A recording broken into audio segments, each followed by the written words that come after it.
அன்பே சிவம். உலகத்துக்கு ஒரு நன்மை சொல்ல வரேன். என்னன்னு கேட்பீங்க? இப்போ நான் ரொம்ப நாளாக எங்கள் அப்பங்கிட்ட ஒரு கேள்வி கேட்டேன். என்னென்னு, இப்போ காலமாயிடுறாங்களே, என்னதுப்பான்னு எங்கள் அப்பன்னு கேட்டேன். அதுக்கு இப்போ அப்பன் பதில் சொன்னார். எவ்வளோ பேர் சொல்லியிருக்காங்க, அதெல்லாம் எனக்கு ஏர்வியாகவே ஆகலை. அதெல்லாம் ஏர்வே ஆகலை. அதனால் அப்பங்கிட்டே நான் கேட்டுட்டேன். அதுக்கு அப்பன் பதில் சொல்லிட்டு இருக்காரு. என்னன்னா, முதல்ல ஒரு குழந்தை கரு தெரிக்கும் போது அப்போ தான் வராங்க உள்ள ஒரு ஜீவ ஒளியாக ஒரு ஜீவனாக உள்ளே வராங்க. அப்போ வரும்போது அது காலம்தான் நிற்கணும். அந்த கரு இந்த டைமில் போய் நிற்கணும், இந்த டைமில் வரணும் வெளியேன்னு காலம்தான் நிர்ணயிக்கணும். அப்போ அந்த காலம் நம்ம கரு தெரியும் போது அந்த காலம் பதில் சொல்லிடுது நம்மளுக்கு. அதுக்கப்புறம் அது பிறக்கும் போது இந்த நேரத்தில் பிறக்கணும், இந்த நேரத்தில் அப்பயும் அந்த காலம்தான் பதில் சொல்லுது. எந்த காலம் நம்ம சொல்கிறோம்ல, காலம் ஆயிட்டாங்கன்னு சொல்கிறோம்ல, அந்த காலம்தான் நம்மளை நிர்ணயம் பண்ணுது. நீ வெளியே வர்றது இந்த டைமு, இந்த பண்ண. இப்போ சிசரிங் பண்ணுறாங்க. அது அப்போலாம் 10 குழந்தைனாலும் சுகப்பிரசவம் தான்.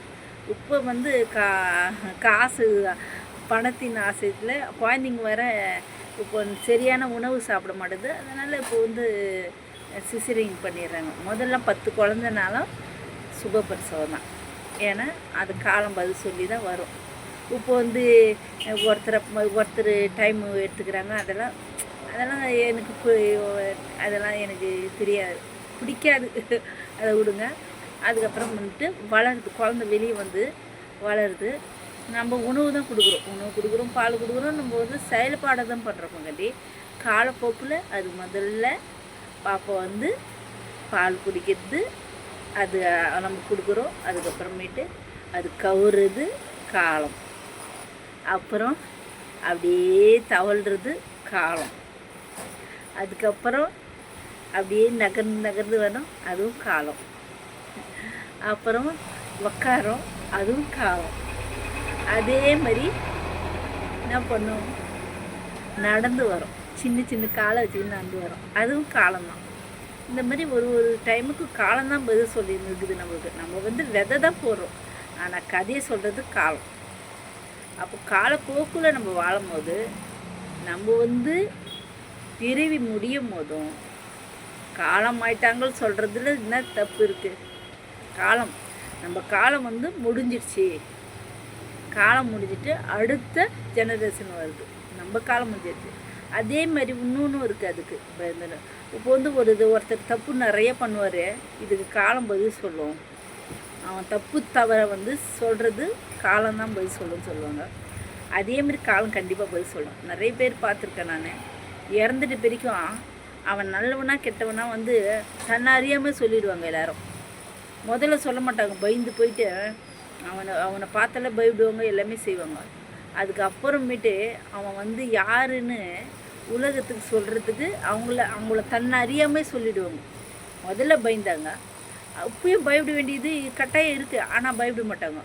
அந்த காலன்றது இறந்துட்டே பிரிக்கும் அந்த வாயில் வந்துடும். அவன் இப்படிலாம் நல்லவனாக இருந்தானே, அவன் இவ்வளோ இப்படி கெட்டவனாக இருந்தானே, இவன் இப்படிலாம் பண்ணின்னு இருந்தானே, இப்போ இறந்துட்டானே அப்படின்னு நல்லது கெட்ட சொல்கிறது அந்த காலம் பதில் சொல்லும். அவன் நல்லவனா கெட்டதா அப்படின்னு அந்த காலம் பதில் சொல்லும்போது, அந்த காலம் நம்ம மாறி இறந்துட்ட பிரிக்கும் நம்ம காலம் ஆகிட்டவங்க அப்படின்னு சொல்கிறது தான் காலம். காலம்தான் நம்மளை கொண்டு போகிறதும் வளர்க்குறதும் காலம்தான், உருவாக்குறதும் காலம்தான், நம்மளை எடுத்துகிட்டு போகிறதும் காலம்தான். ஆனால் அந்த ஒளி, ஜீவ ஒளியை கொடுக்குறது எங்கள் அப்பன். ஜீவ ஆத்மாவை எடுக்கிறது எங்கள் அப்பன். காலம் வளர்க்கும், ஜீவ ஆத்மாவை கொடுக்குது அந்த ஒளி. அதான் சொல்கிறேனே, அந்த உறுப்புக்கு உள்ளே வளருறதெல்லாம் காலத்து போக்கில் வளரும். ஆனால் அந்த உள்ள ஜீவ ஒளியை, ஜீவ ஆத்மாவை கொடுக்குது. அந்த பதன்னு துடிக்குது பாருங்க. அப்போ வரும்போது தான் ஐயன் வந்துட்டாருன்னு அர்த்தம். எங்கள் அப்பா வந்துட்டார். அப்போ வந்துடும் போது அப்புறம் எடுத்துகிட்டு போகிற போது அது காலம் போக்கில் அந்த ஜீவ ஆத்மாவை எடுத்துகிட்டு போயிட்டு வரும். அந்த ஜீவ ஒளி உள்ளே அது குழந்தை. அது குழந்தை. அது யாராலையும் நீங்கள் தப்பு செஞ்சாலும் அது குழந்தை மாதிரி தான் இருக்கும். அது நீங்கள் ரைட்டு செஞ்சாலும் அது குழந்தை மாதிரி தான் இருக்கும். நீங்கள் வந்து இந்த பிம்பத்துக்கு எவ்வளோ தவறு பண்ணுவீங்க. பிம்பத்தில் தவறு பண்ணலாம், ஆசையில் தவறு பண்ணலாம். ஆனால் உள்ள ஒரு ஜீவ ஆத்மாவுக்கு தவறே கிடையாது உலகத்தில். நீ நல்லது பண்ணிட்டீன்னா அது மன்னிச்சிடும் உடனே. பையன் நல்லது பண்ணிட்டான், நம்ம உலகத்தில் நல்லவளாக போகிறோம் அப்படின்னு நினைக்கும். அதே வந்து நீ கெட்டது பண்ணினா நம்ம சாவு போகிறோமேன்னு உள்ள அழுதுன்னு இருக்கிறதும் அந்த ஆத்மா தான். ஜீவ ஆத்மா வந்து அழுவும் செய்யும். கெட்டது நீ செய்யும் போது அது அழுவும். அதே நல்லது செஞ்சுன்னா அது சிரிக்கும். நம்ம வந்து உலகம் வந்து நம்மளை வந்து பெரிய ஹை லெவலில் ஆக்க போகுது, நல்லா சொகுச்சமாக வரும் அப்படின்ட்டு அது சிரிக்கும். அந்த மாதிரி இருந்தால் நம்ம வந்து இப்போ ஒரு குழந்தைகிட்ட வந்து ஒரு வாழைப்பழத்தை எது அதுக்கு பிடிச்ச ஐட்டத்தை கொடுக்கும்போது என்ன சொல்லும், அப்படியே பழன்னு சிரிக்காது அந்த குழந்தை. அதே மாதிரி அது பிடிக்காதுன்னு அந்த மூஞ்சி பார்க்கணுமே, அந்த குழந்தை மூஞ்சி அப்படியே ஒரு மாதிரியாக வச்சுக்கின்னு ஒரு அமக்கல் பண்ணி அழுவ வராது, எனக்கு விளாடவே வேண்டாது. அந்த மாதிரி தான் காலம் வந்து உள்ளே வந்து இருக்கிறது. அதை யாரையுமே தொட முடியாது. ஆத்மாவை தொடலாம், இது மனசாட்சியை தொடலாம், எல்லாமே தொடங்க. ஜீவாத்மாவை இறைவன் ஒண்டி தான் தொட முடியும். அது வந்து போகும்போது ஐயன் எடுத்துகிட்டு போயிடுவார். நீங்கள் ஆடலாம் எவ்வளோ, நம்ம வந்து உலகத்தில் வந்து தப்பு தவறுகள் எல்லாமே செய்யலாம். ஆனால் மனசாட்சி இப்போ இந்த பொம்பளை எப்போ பாரு எதனா ஒன்று சொல்லின்னு இருக்குதுன்னு நீங்கள் நான் சொல்லுவீங்க. இப்போ வந்து நான் காலகட்டத்தில் நான் இறந்துட்டேன், திடீர்னு இறந்துட்டேன்ப்பா. இறந்துட்டேன்னா நான் எப்படி இருந்தேன்னு அடுத்தவங்க சொல்லக்கூடாது. எனக்கு என்னது என் அண்ணன் தம்பி கூட எனக்கு சொல்லக்கூடாது. நான் எப்படிலாம் துன்பப்பட்டிருந்தது எங்கள் அண்ணன் தம்பிக்கு தெரியாது.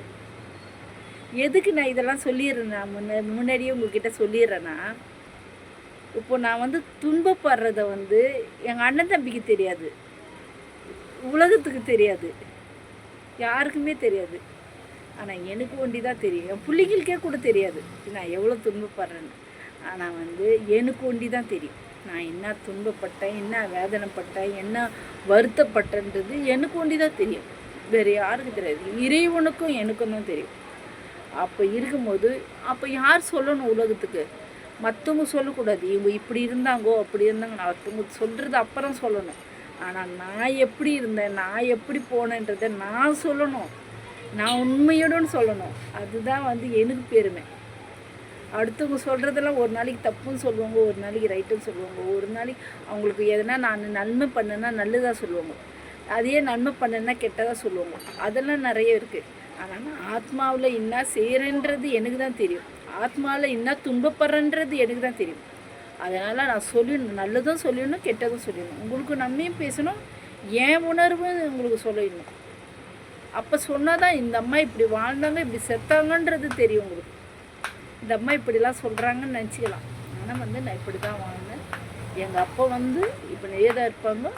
இதுதான் வந்து காலகட்டத்தில் நல்லதும் ஒன்று, இதுதான் வந்து நம்மளை வந்து காலம் கொண்டு போயிடுச்சு, காலம் ஆயிடுச்சு அப்படின்னு சொல்லுவாங்க. காலம் முடிஞ்சிடுச்சு அப்படின்னு சொல்கிறது.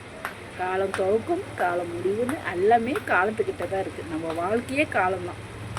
காலம்தான் எல்லாருமே நிர்ணயம் பண்ணுறது. அன்பே சிவம், நல்லதே செய்வோம், நலமுடன் இருக்கும்.